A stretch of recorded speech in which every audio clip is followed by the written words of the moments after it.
says he brought all this to light through the gospel. The gospel is the message of Christ. It's the message of his death, his burial, and his resurrection, and his return.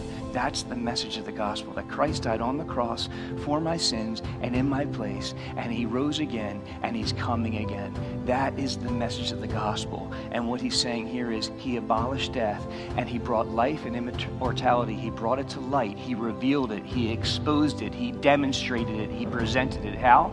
Through the message of the gospel, right?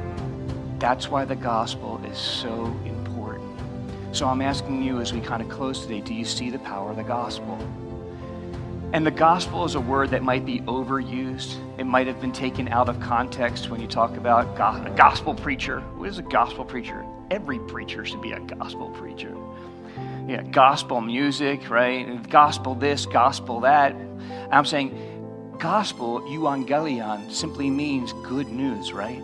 Good news. This is the good news of the message of Jesus Christ. And that's how all of this is coming to us. And that's how all this is sustaining Paul in a life that is just filled with suffering. A life that is filled with pain. A life that's filled with potentiality towards fear. That's why he has to say to Timothy, God hasn't given you that spirit of fear, but of power and love and of sound mind. So I want to ask you today, what is the gospel bringing to light in your life?